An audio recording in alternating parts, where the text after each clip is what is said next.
going on, folks? My name's Nick, and today we're going to be taking a look at the new bike I just purchased, going over some of the accessories on it, giving a little bit of a background on the bike itself. So this is a 2018 KTM 1290 Super Adventure R. It's a 1301cc V-twin adventure bike, but not about 160 horsepower, about 103 foot-pounds of torque. The whole bike weighs about 500 pounds or about 230 kilograms. Purchased it in December of 2021 with about 1,200 miles on the clock. Planning to ride it to Alaska this coming summer, and wanted to make some videos about kind of building the bike up and then the ride out there.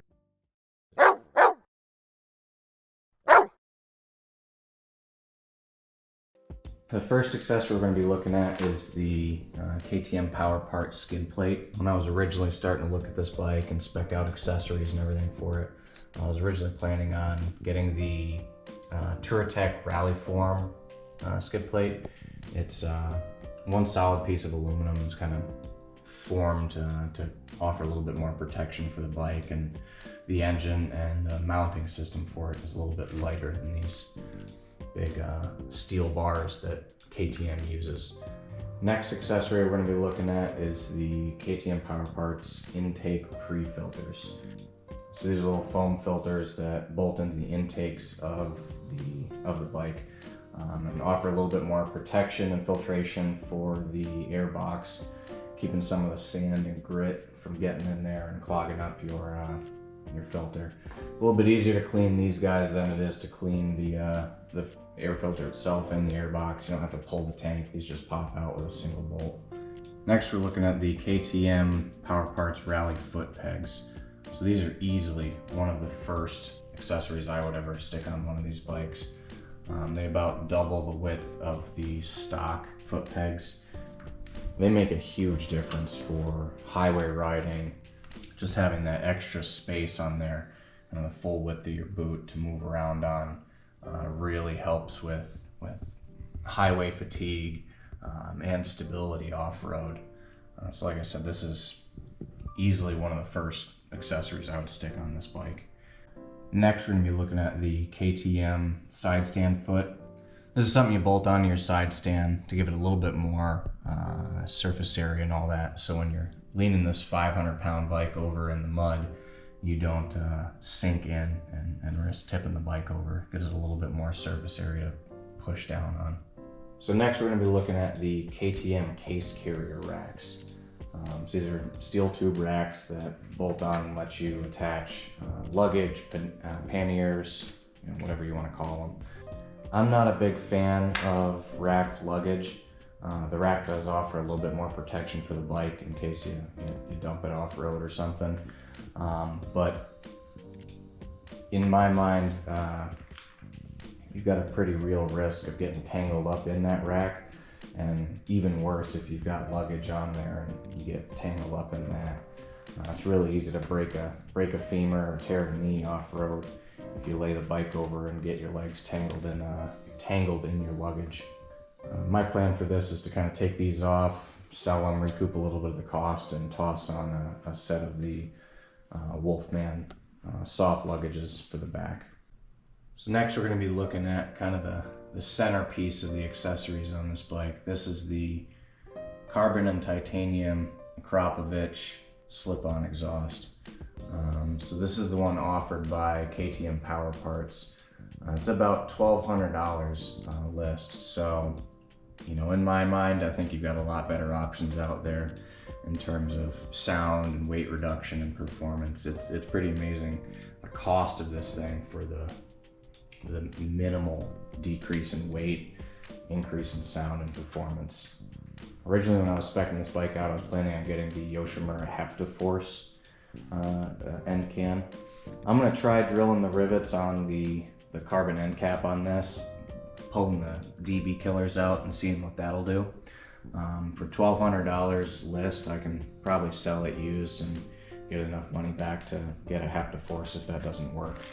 Next, we're going to be looking at the Seat Concepts Comfort Seat. This is another accessory I'm really not a big fan of. So when I was originally speccing the bike out, I was considering this exact seat.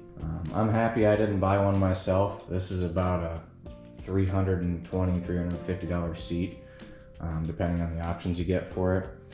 You can probably see it's dished pretty drastically here in the back.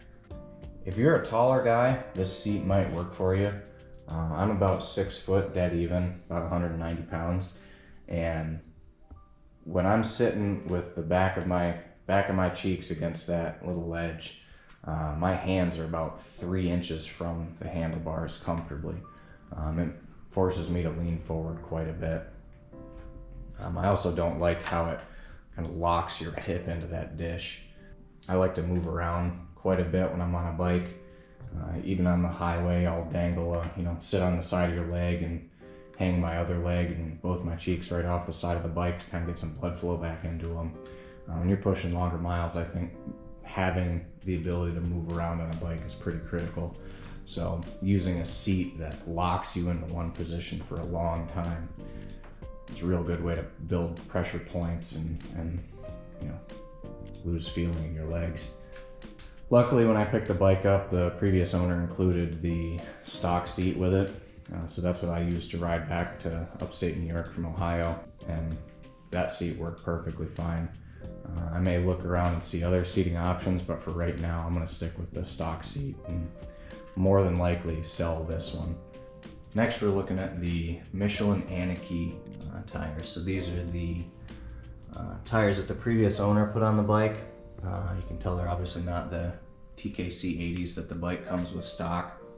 They seem like good highway tires. Again, I rode it back from Ohio to upstate New York with these. Didn't have a single problem, no complaints at all. They're just not exactly what I'm looking for long-term. My kind of long-term plan, and before we head up to Alaska, is to replace them with a set of Mitas EO7 Pluses to get a little bit more tread depth, a little bit better grip off-road. You can tell the sidewalls on these don't really have a whole lot of knobby depth on them. So I wanted something with a little bit more traction while I was on the side of the tire off-road. This bike also comes with the travel pack, giving it the motor slip regulation, hill hold control, and quick shifter plus. So the quick shifter is really the one I'm concerned about in there. My Super Duke has the quick shifter on there as well, and after riding with that, man, I love it. There's nothing quite like having that quick shifter and just being able to bang gears up as you're accelerating out of a stoplight or down a track. It makes quite the difference in just the riding feel. So definitely worth the $550 that they charge for it. So all said and done, this bike's got about $3,300 worth of accessories on it. One of the big reasons I picked it up used was purely the cost savings. I plan on purchasing a good number of these accessories. Obviously the rack, the slip-on, this particular slip-on, and the seat will more than likely get swapped to kind of recoup a little bit of the cost and pay for other accessories. But overall, I'm very happy with it. I'm really happy I got to try this seat before buying one. That saved me a lot of money and headache in trying to return it or resell one that I bought myself. If you liked what you saw, please consider subscribing.